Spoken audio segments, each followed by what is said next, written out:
canciller paraguayo Luis Riart la proposición de paz. La propuesta era del agrado de los delegados bolivianos, ya que no representaba ninguna humillación a la soberanía de su país, pero estos decidieron esperar el informe sobre los sucesos de la batalla llevada a cabo en Ingavi antes de aceptar el documento. Tan grande fue el valor de esa victoria que le valió a nuestros diplomáticos que ya se estaban reuniendo en Buenos Aires, trazando los proyectos para el futuro protocolo de paz. ¿Qué pasó? Lastimosamente los bolivianos, viéndose sobrepasados, tuvieron que aceptar, varias de las propuestas de nuestros diplomáticos. O sea que le dio la posibilidad a la diplomacia paraguaya de hacer, los convenios ya con una visión positiva, digamos, ¿verdad? Viéndose el ejército boliviano sobrepasado ya en su capacidad. Es por eso que la batalla de Ingavi es por su concepción estratégica, fue y es un ejemplo y orgullo para todo soldado paraguayo. Luego de conocerse la noticia de la victoria de las fuerzas del comandante Estigarribia en Ingavi, en la madrugada del 9 de junio de 1935, los cancilleres Luis Riart de Paraguay y Tomás Elío de Bolivia allanaron el último obstáculo para llegar a la paz. El texto completo del protocolo fue sometido a los gobiernos para su aprobación definitiva. Surgieron algunas dificultades imprevistas, pero el 12 de junio de 1935, con gran solemnidad y en medio de júbilo en América, se firmó el protocolo por el cual se convenía el cese definitivo de las hostilidades sobre la base de las posiciones actuales de los beligerantes. Se adoptaban medidas de seguridad encaminadas a evitar la reanudación de la guerra y se ratificaba el reconocimiento por los beligerantes de la declaración del 3 de agosto de 1932 sobre adquisiciones territoriales. El cese del fuego llegó el 14 de junio de 1935.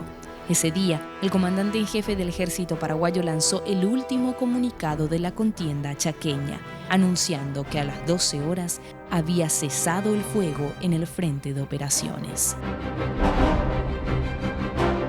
Pero 30 minutos antes de la hora señalada, los bolivianos realizaron un fuerte tiroteo de hostigamiento en todo el frente contra las posiciones paraguayas, quienes respondieron de igual manera.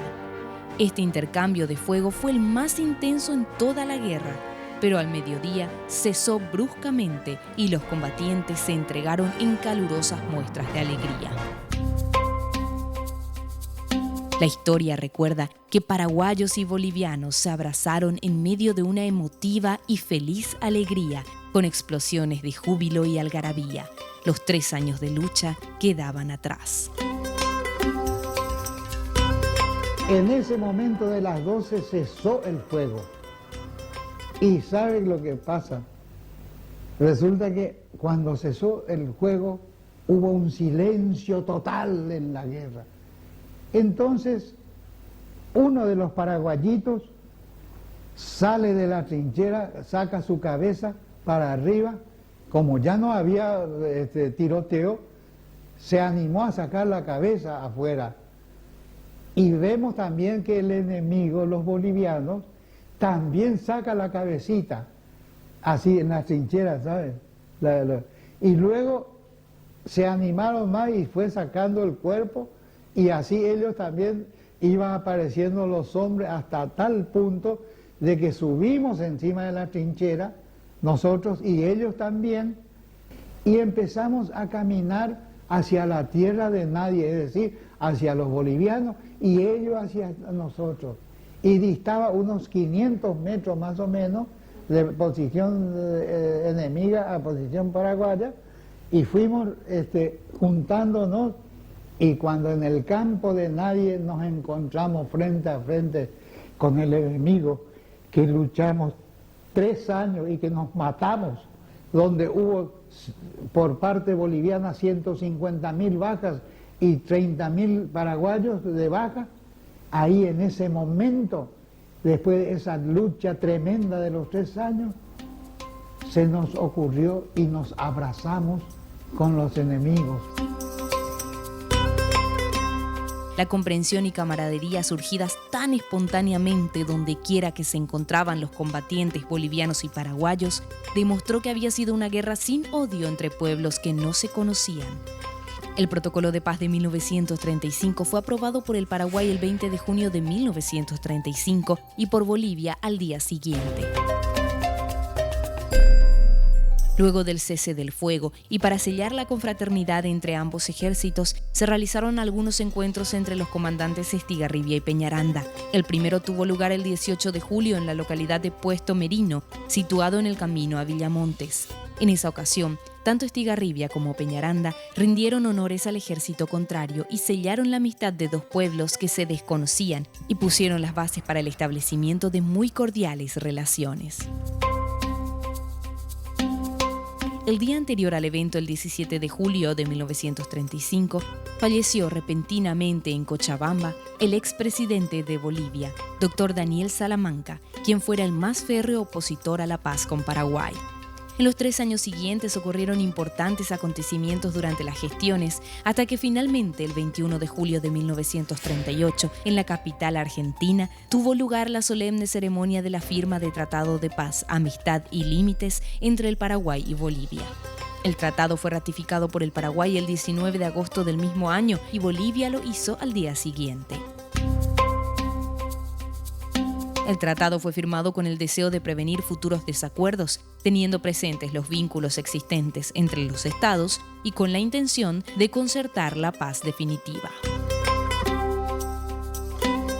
La colocación de los hitos finalizó en 1944, quedando en el tintero la comprobación definitiva de algunas coordenadas y puntos definitivos, los que culminaron hace poco y fueron ratificados en Buenos Aires en abril de 2009, en un acto protagonizado por la presidenta argentina Cristina Fernández de Kirchner y los presidentes Fernando Lugo de Paraguay y Evo Morales de Bolivia. El sacrificio y la sangre derramada por miles de valientes a lo largo de 3 trágicos años no fue en vano.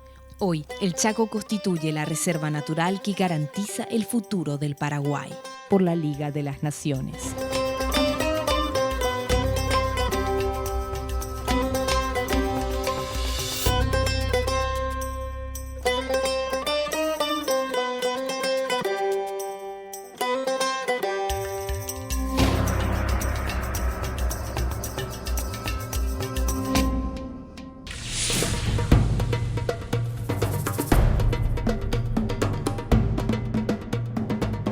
Durante la guerra, la causa paraguaya fue siempre mal vista ante la Liga de las Naciones.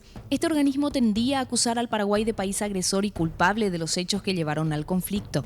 Algunos sectores de la prensa internacional asumían la misma postura y dedicaban sendos espacios a la crítica de la actitud bélica de los paraguayos.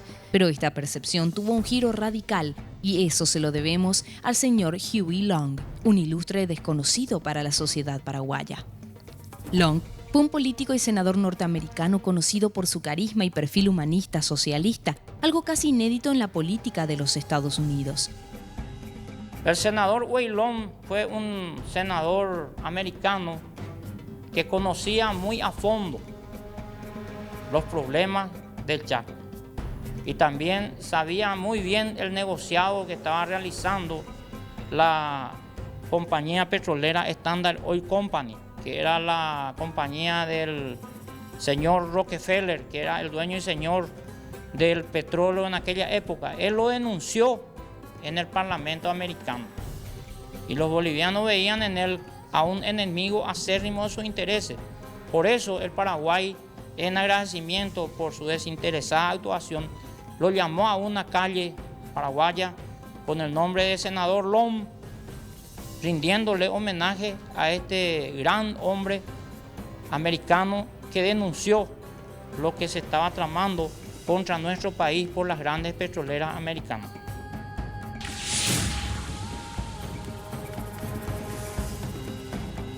Las consecuencias de esta guerra se tradujeron en lamentables pérdidas humanas y en creciente inestabilidad política para ambos países. En Bolivia se suceden los gobiernos militares nacionalistas del coronel Toro y el general Bush. previos a la irrupción del coronel Gualberto Villarroel y la guerra civil que lleva al poder al movimiento nacionalista revolucionario en 1952, que a su vez concluye en 1964 con el golpe de Estado que entroniza en el poder a un nuevo dictador, el general René Barrientos Ortuño. En Paraguay también se suceden gobiernos como el del coronel Franco, el general Estigarribia y el general Higinio Morínigo, cuya dictadura desemboca en una guerra civil con miles de muertos y expatriados en 1947. La cifra exacta de muertos que dejó la guerra aún es discutida. La cantidad aproximada aceptada es de 100.000 bajas, de las cuales alrededor de 35.000 fueron vidas paraguayas. Los bolivianos movilizaron para la guerra cerca de 250.000 hombres, mientras que el Paraguay juntó 100.000. Durante el conflicto, el ejército paraguayo logró capturar a más de 24.000 bolivianos y durante la presidencia de Rafael Franco fueron devueltos más de 17.000 prisioneros, mientras el ejército de Bolivia capturó a más de 3.000 paraguayos. Durante las acciones bélicas, el ejército de Estigarribia logró recuperar del poder de los bolivianos la superficie de 153.000 kilómetros cuadrados, aunque posteriormente nos vimos obligados a devolver unos 17.000 kilómetros por el Tratado de Paz. A pesar del espectacular resultado de las armas paraguayas, algunos consideran que la diplomacia nos jugó una mala pasada. Muchos historiadores consideran que el Tratado de Paz no fue favorable al Paraguay, pues aunque con gran sacrificio el ejército recuperó el Chaco hasta los límites históricos y geográficos del río Parapití y las cordilleras del Aguaragüe, por dicho tratado nos vimos obligados a ceder la zona más rica del oeste chaqueño, donde existen yacimientos de petróleo y minas de otros minerales preciosos, y una tierra en donde habitan hermanos de sangre, los chiriguanos. La Guerra del Chaco fue uno de los eventos más significativos de nuestra historia. Los paraguayos triunfamos sobre un enemigo superior en casi todo, menos en la viveza en momentos cruciales. Este evento demostró lo que somos capaces de hacer y fue una clara evidencia de la determinación férrea de nuestra gente. De esta guerra aprendimos qué somos capaces de hacer por nuestro país, así como los horrores que puede causar una contienda bélica. Nunca debemos dejar de estar agradecidos a los combatientes que sacrificaron su vida por la defensa de la soberanía de la patria. Y es en virtud de este sentimiento de agradecimiento que nos llena de pesar comprobar el estado en que se encuentran los sitios históricos de la guerra, lo que lastimosamente demuestra que somos un pueblo que no sabe honrar su historia ni a los valientes que la escribieron.